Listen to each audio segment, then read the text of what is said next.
Very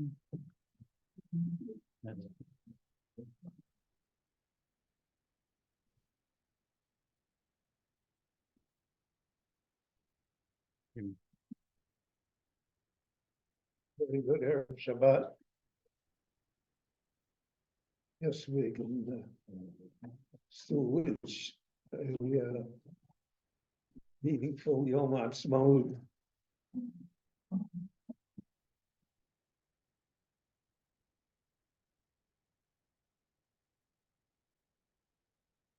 Just a comment regarding the arson that took place. We say in our prayers,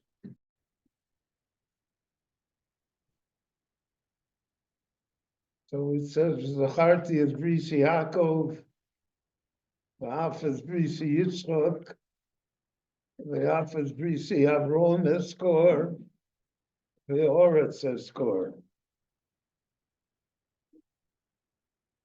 So there are apparently different levels of memory that exist within the Jewish psyche. So Brisi Yaakov refers to Torah.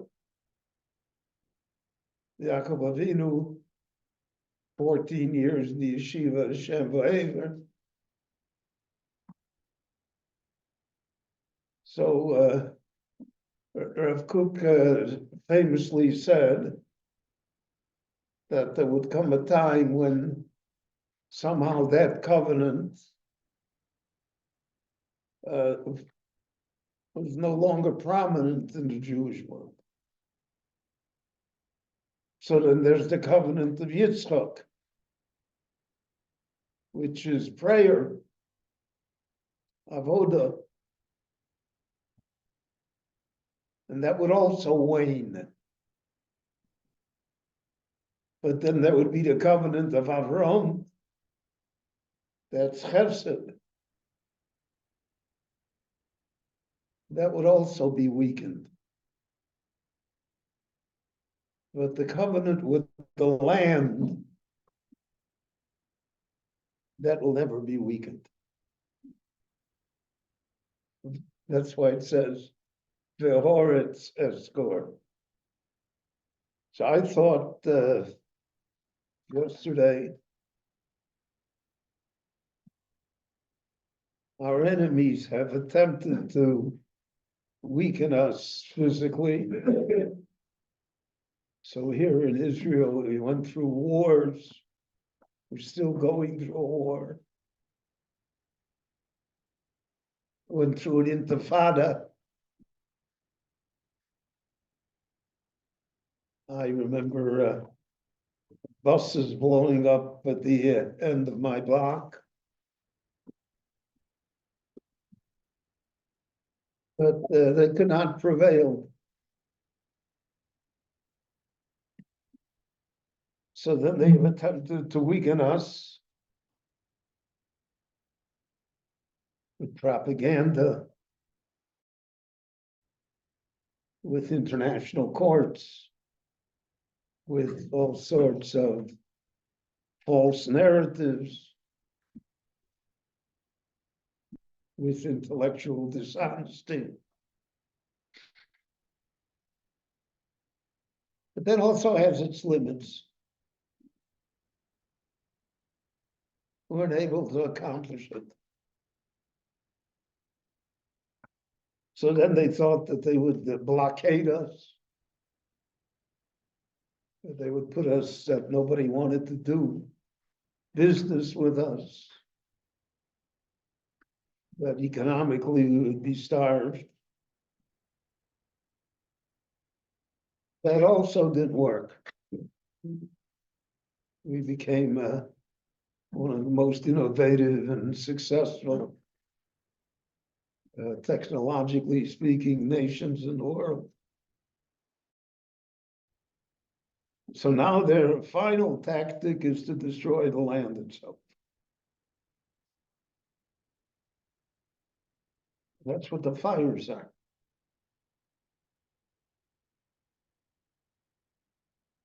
And through all of this, the Lord remembers us.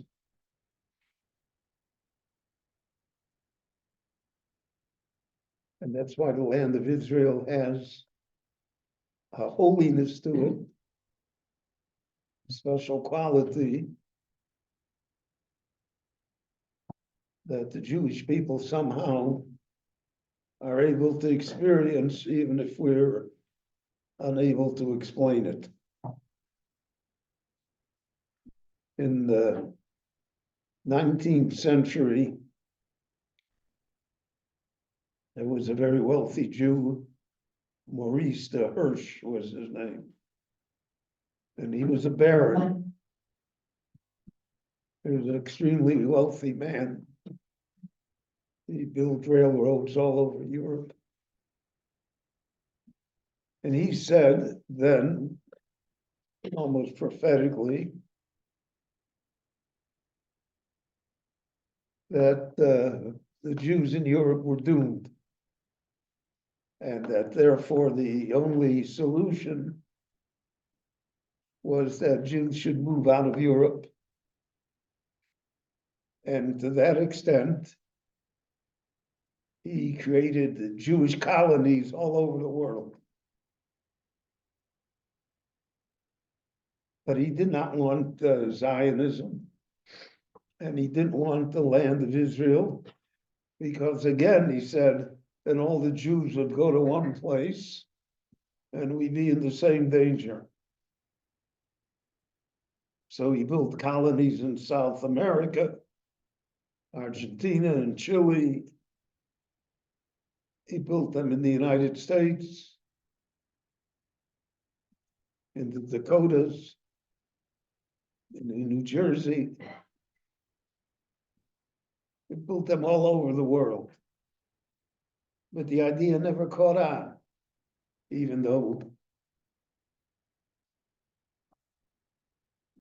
on paper it looked like it would be a good idea. Instead, Jews wanted to go to a barren desert, to a country that had no economy, where in advance they knew they would be a hated minority.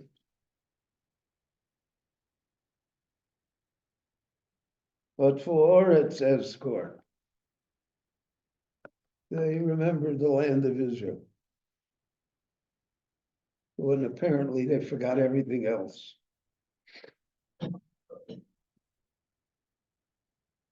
And there's no other explanation for what has happened.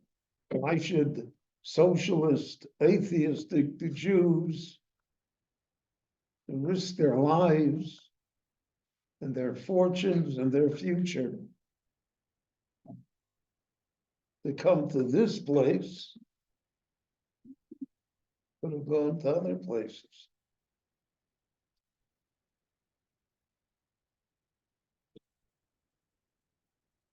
Interesting that the Soviet Union, when it was founded, so there were many intellectuals from the West that emigrated from their countries to live in this great new world of Lenin. In the United States, you have people like John Reed and others.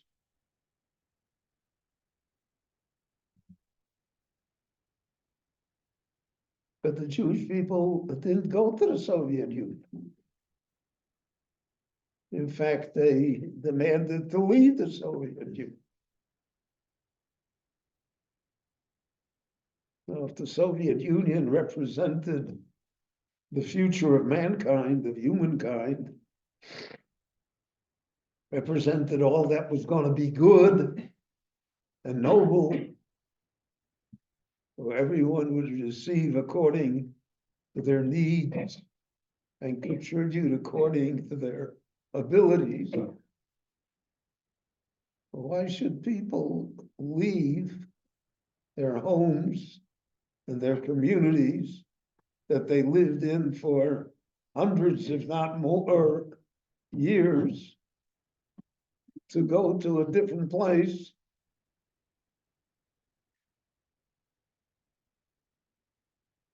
And that was a question that, for instance, the communists never were able to figure it out. Bernie Sanders went on his honeymoon to the Soviet Union. That made perfect sense. He didn't stay there, that also makes perfect sense.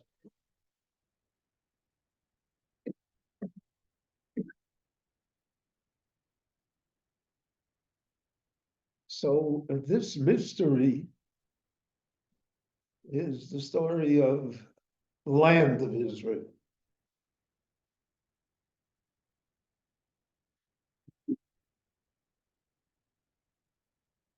There's a famous phrase that exists in the Talmud that the Lord's wrath, so to speak, his anger, was visited upon Oetzim va'avonim,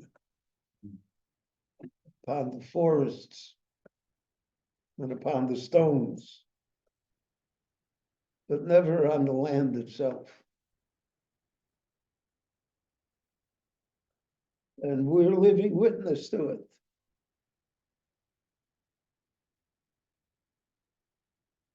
They could not overcome us physically. They could not overcome us economically. They could not overcome us socially or diplomatically.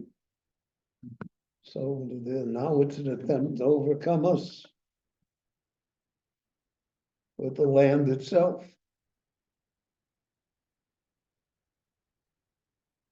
But Eretz Yisrael is not a place. It's a soul. It has something to it.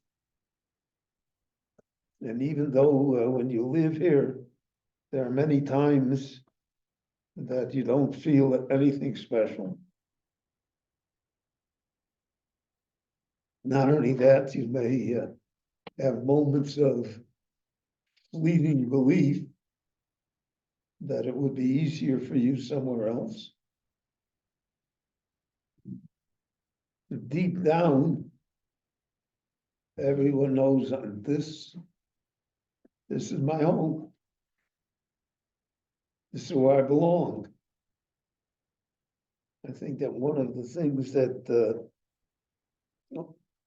almost every Jew experiences, I saw an interview on YouTube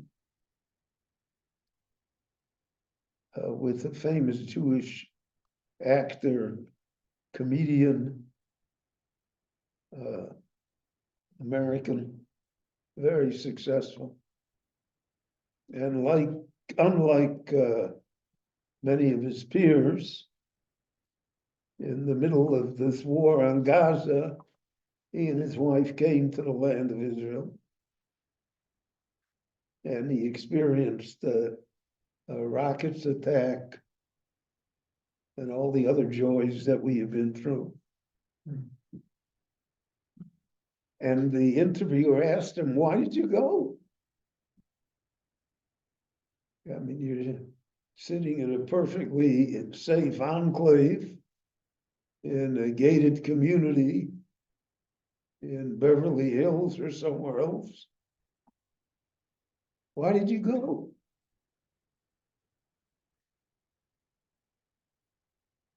And he said, "I don't know why." He said, "But I have to." He said, "Sometimes you're not in control of yourself. You just have to."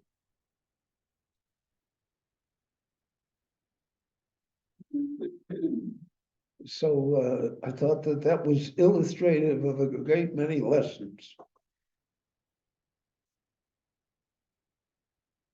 And that's why it says, or it says score. Remember the land of Israel.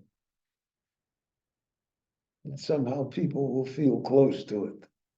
And in our time, that became a litmus paper test of one's Jewishness. There was a time when the test was observance of mitzvot. So even though every Jew has myriad mitzvot that one accomplishes, but we don't always think of it as a mitzvah. Mitzvahs are a large percentage of Jewish people are not in the mitzvah game.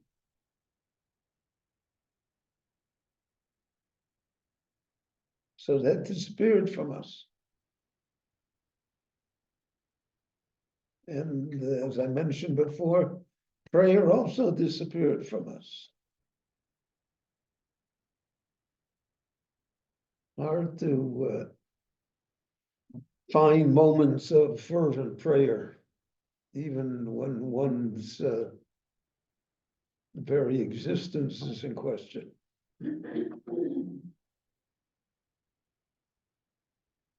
And it's also hard to make a religion out of simple goodness, belonging to an NGO that supports people in Mali, which is a noble cause, but that rarely reaches deep within us. But the land of Israel does reach deep within us. So here you have a country that has been at war for 80 years, that has literally never known a day of peace and tranquility, where almost the entire population carries guns,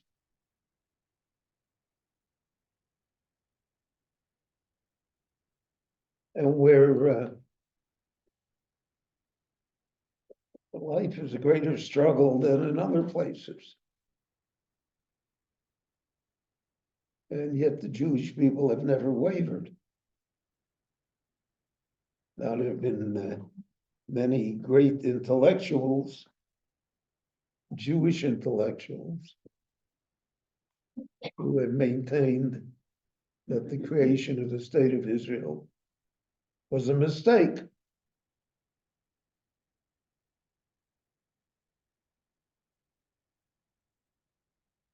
So the question is, whose mistake was it?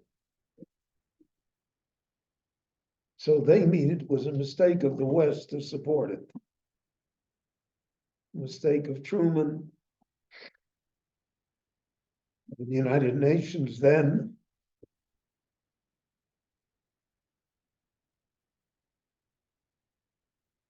Since then, in one way or another, there's been a concerted effort to rectify the mistake.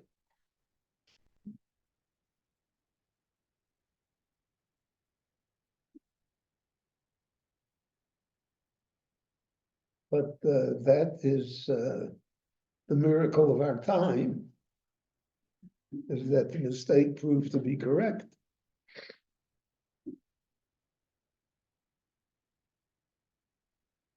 I remember, I don't know, if it was in 7th grade or 8th grade, which my friends is a heck of a long time ago. So the teacher gave us an exam, which then we considered to be an important exam. And it was multiple choice, 4 answers possible to every question. And we had a friend of ours in the class who was not noted for intellectual ability or good study habits. And he got a 98 on the exam. And we who were the scholars barely crossed 85, 88. So we all asked him, well, how did you get to this? How did you do it? He said, I made up my mind. No matter what the question was, I was going to check C, the third answer. I didn't even read the question. And he got the highest mark in this class. So things don't always turn out the way they're supposed to. We're not able to judge that, but we're able to experience it. So I don't know if there's anybody else in the room. There may be. With my great listening audience of millions that was alive in 1948 when the state came into being. But I was,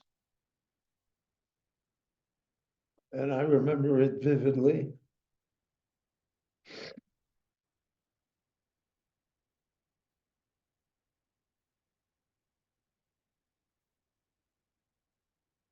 And I remember the mixture of feelings that existed that Shabbat in my father's synagogue on the west side of Chicago. They were all European Jews. So they were all weeping, touched by it, because they all had the land of Israel baked into their bones. It wasn't political.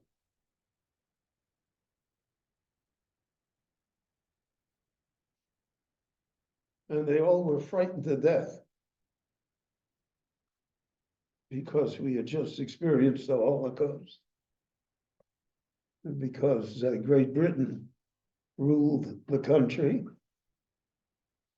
because there was a civil war going on here, shooting war, not demonstrations, but a shooting war between Jews and Arabs and between Jews and Jews.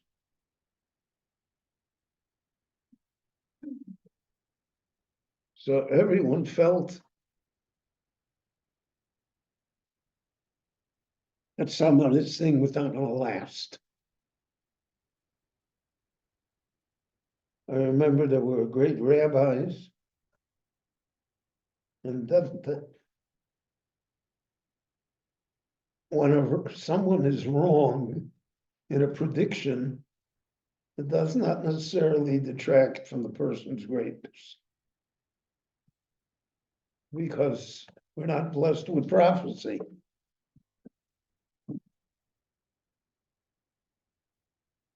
We only can give opinions. So there were great rabbis that openly said that the state would not last more than 15 years. I remember there was one that said it at the longest would be 50 years.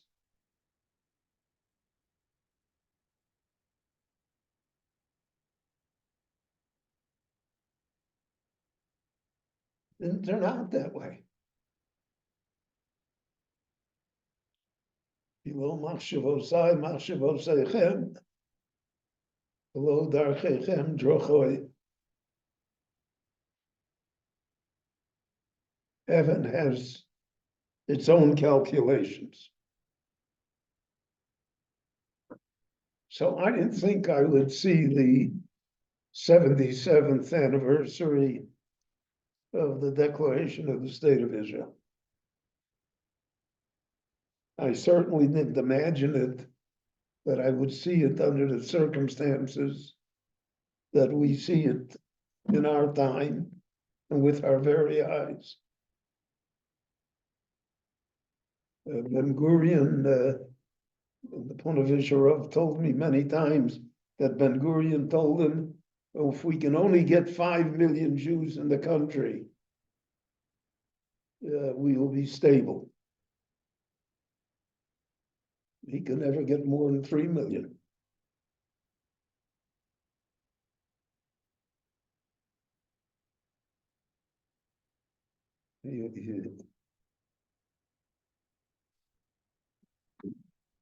He asked Ben Gurion, where does he expect that Jews will come from? So Ben Gurion told him there are two sources. One is the Soviet Union, and the other is the United States. So he said, I don't see it from the Soviet Union. Stalin is not at all friendly to us. The Russians will not release it. So we have to try and get them from the United States. So the Pontificharov said to him, Mr. Prime Minister, you're wrong. They'll come, 1 million will come from the Soviet Union first. So he said, why do you say that? So he says, because the Lord always does the smallest miracle first.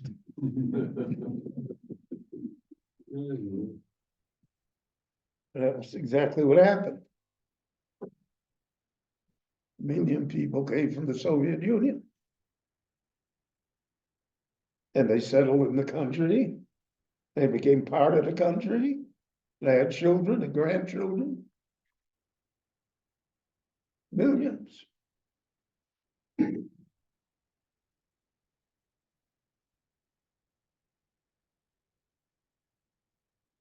So it's a strange thing that we're unable to really accurately assess what is happening to us. And I think that we understand perhaps more than any other generation the verse that we say from Tehillim, Yeshuv Hashem Yeshivas Tzion Oyinu Kecholmim. We are in a dream. In a dream, you don't know what's real and what isn't real, what's fanciful and what's possible.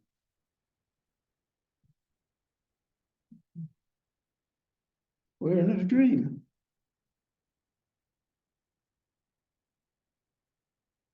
We don't know how the dream ends.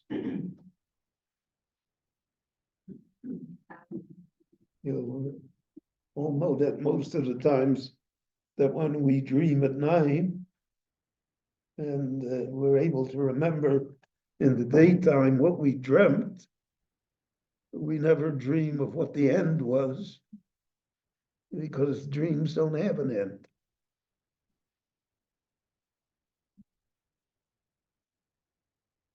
Oyinu kecholmim. That's us. So some people feel that the dream is a nightmare. It was a mistake. Others think it's a glorious dream. It's the dream of the ages fulfilled. Of remarkable prophecies that take on actuality in front of our eyes. So someone once asked me, I think 3 years ago, 4 years ago, whether he felt that Yom Ha'atzmaut was worthy of commemoration.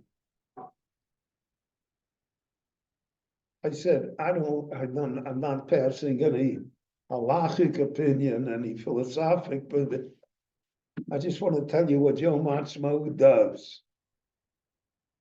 It makes us realize we're living a dream.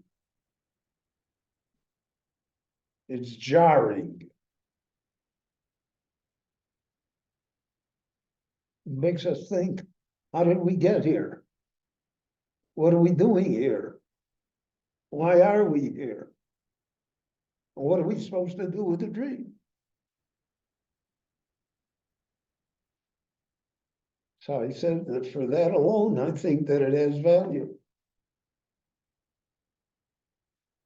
It has value because it keeps us awake at night. It doesn't allow us to dream. One of the told me many times, he says, you know, I dream a lot, but I never sleep.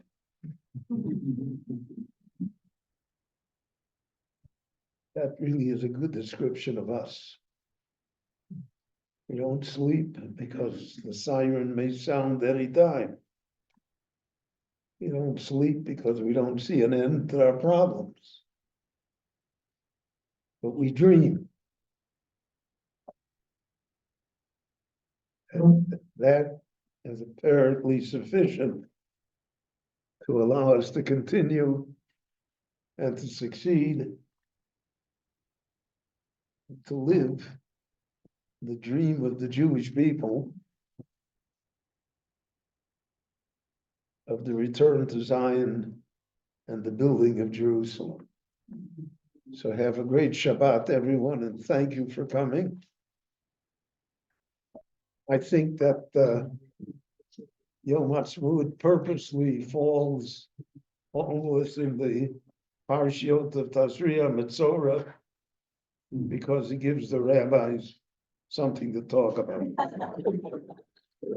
Pirkei Avot, Rabbi? Pirkei Avot? What? Pirkei Avot? Yeah, Pirkei Avot tomorrow.